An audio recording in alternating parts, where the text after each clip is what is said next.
आणि देवाची ओळख होण्याकरता गुरु करावा लागतो. तशी देवाची ओळख होत नाही. किती बोल माझ्याशी, ओळख होणार नाही.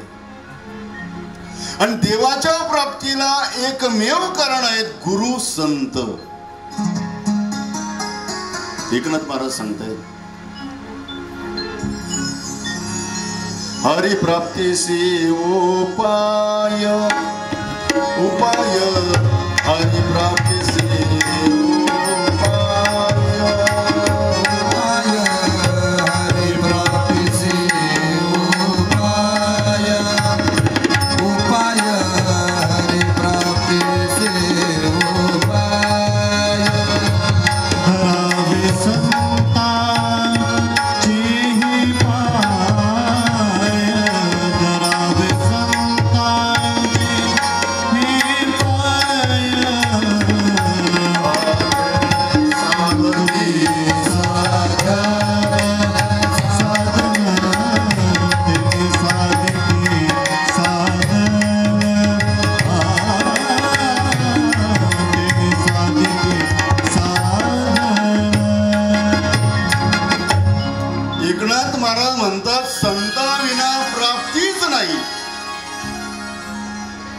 देवाची ओळख गुरु शिवाय नाही.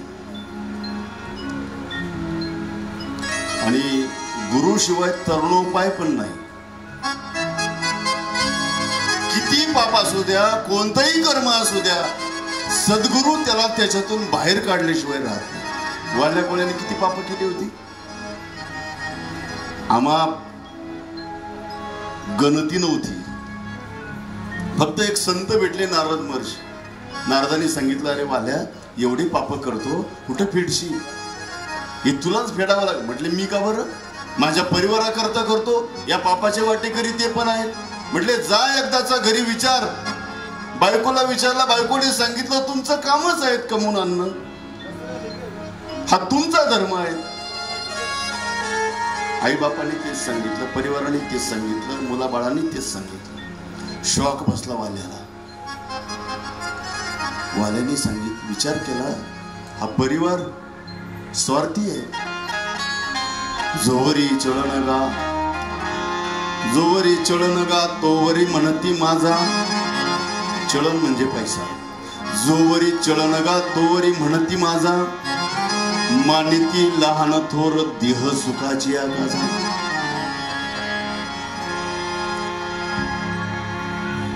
माझं माझं म्हणणारे, कोट्यावधीची प्रॉपर्टी कमवणारा ज्या वेळेला मरतो, किती महिने ठेवतात घरात त्याला?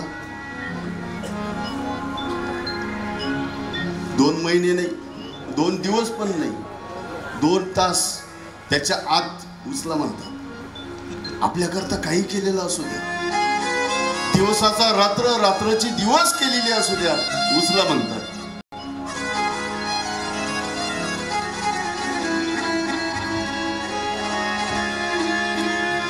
एक सद्गुरु भेटले वाल्याला, आणि त्या वाल्याचा वाल्मिक ऋषी झाला. घनघोर पापातून मुक्त करणारे संत नारद. आणि जीवनामध्ये गुरु असावा बरं. जसं एखादी बस भरगच्च भरलेली असावी, कंडक्टर असावा, टायर 4 टायर पॅक असावे हवेने, रोड चांगला असावा, सर्व गाडी व्यवस्थित आहेत, 100चं स्पीड आहेत गाडीला, पण गाडीला ड्रायव्हरच नाही. काय करेल गाडी? ज्या गाडीला ड्रायव्हर नाही, कुठं जाईल ती? तसं जीवन 100 वर्षाचं आयुष्य आहे, सुंदर नरदेह आहेत, पण वागण्याचं तारतम्य नाही. म्हणजेच याचा अर्थ गुरु नाही. गुरु काय करतात? वाल्या कोळ्याचा वाल्मिक ऋषी बनवतात. म्हणजे एक रूपक जर केलं, हा जीव आरोपी आहेत, देव जज आहेत, आणि संत हे वकील आहेत. आरोपातून मुक्त करायचं असेल जज समोर, तर वकिलाला मध्ये टाकावं लागतं. आरोपीला जज बरोबर बोलण्याचा अधिकार नाही, वकील करावा लागतो. संत हे वकील आहे. किती पाप असू द्या, वकील जसा अर्धवट बाजूला करतो का नाही. आता आम्ही कीर्तनामध्ये उदाहरण सांगत असतो. एका जणाने कांदे विकायला बैलगाडीमध्ये टाकले, मार्केटला गेला. आता जुना काळ, बैलगाडी घेऊन मार्केटला गेला. मार्केटच्या गेट मध्ये जाता क्षणी त्याला कळालं की निलाव संपले. आपल्याला उशीर झाल्यामुळे एका व्यापाऱ्याने सांगितलं, शेतकरी दादा निलाव संपले, या गाडी इथंच आपण निलाव करू. म्हटले काल होते का? म्हटले हो. काल काय भाव गेले कांदे? म्हटले 3,500 रुपये. म्हटले मग आजही तोच भाव लावा, आपण इथंच व्यवहार करू. व्यापाऱ्याने सांगितल्यानंतर शेतकरी दादा म्हटले चालेल. मग व्यापाऱ्याने निलाव केला आणि त्याची पट्टी बनवली. 5 क्विंटल कांदे गाडीमध्ये बसतात बैलगाडीमध्ये. 3.5 गुणिले 5 किती झाले? किती?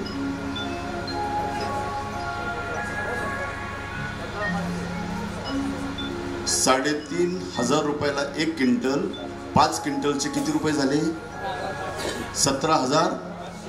पट्टी बनवली, पावती बनवली. 17,500 रुपयाला गाडी. पावती कशी बनवली? 17,500 रुपयाला गाडी. पावती बनवली, शेतकऱ्याच्या हातामध्ये दिली, पैसे दिले.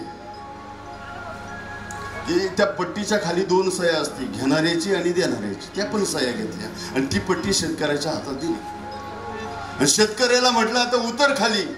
शेतकरी म्हटलं कांदे कुठे खाली करायचे? म्हटले कांदे बिंदे काही नाही, पट्टी बघ. 17,500ला तुझी गाडी घेतली, गाडी सकट. शेतकरी दादा म्हटले आपल्याला का फसवलं का नाही? शेतकऱ्याने डोक्याला हात लावला, चक्कर आली, खाली बसला. पण विचार केला शेजारीच वकिलाचं ऑफिस आहे. पळत पळत गेला वकिलाकडे. वकील साहेब मला फसवलं. वकिलाला सगळा इतिहास सांगितला. वकिलाने सांगितलं असंच घडलं का? म्हटले हो. काळजी करू नका, सगळंच सगळं मिळवून देतो. वकिलाला घेऊन शेतकरी दादा व्यापाऱ्याकडे गेला. व्यापाऱ्याला म्हटलं वकील हो, आमच्या शेतकरी दादाला तुम्ही फसवलं. म्हटले काय फसवलं? नीट बघा, पट्टीवरती 17,500 रुपयाला गाडी लिहून घेतलेली आहे, त्याच्या खाली दोघांची सही आहे, त्याची मान्यता आहे. वकील म्हटला का हो, 17,500ला गाडी लिहून घेतली, पण कांदे कुठे आहे? त्याच्यात शब्द आहे का? त्याच्यात कांदा शब्द पट्टीमध्ये कुठं दिसत? शेतकरी दादा बैल झुंपा, पहिले कांदे एका खड्यावर ओतून या, एखाद्या व्यापाऱ्याला देऊन टाका. शेतकरी दादानी बैल गाडी झुंपली, कांदे त्या व्यापाऱ्याला दिले. 17,500 ते घेतले. पहिले 17,500, आत्ताचे 17,500 किती झाले?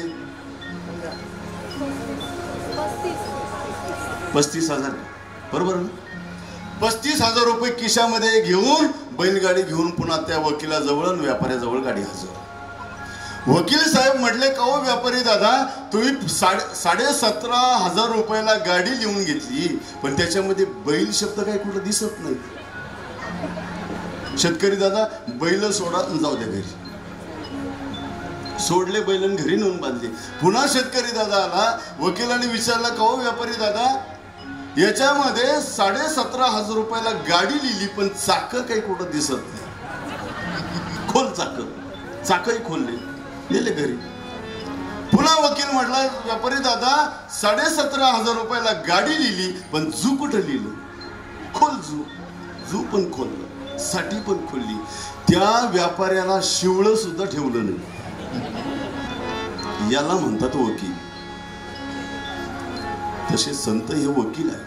किती पाप केलेलं असू द्या, कोणतीही कर्म घडलेली असू द्या, परंतु त्या पापातून बाहेर काढण्याचं काम हे संत करतात. म्हणून जीवनामध्ये गुरु असावा. भगवान पांडुरंग सांगतात नामदेवा, अरे माझी प्राप्ती झाली, पण गुरु कुठे? मी तुझ्या हातचं जेवण करतो, नैवेद्य खातो, माझ्याबरोबर तू बोलतो, पण माझी ओळख नाही ना. ओळख होण्याकरता गुरुच करावा लागतो. गुरु शिवाय गत्यंतर नाही. ध्रुव जी की बन गए प्रहलाद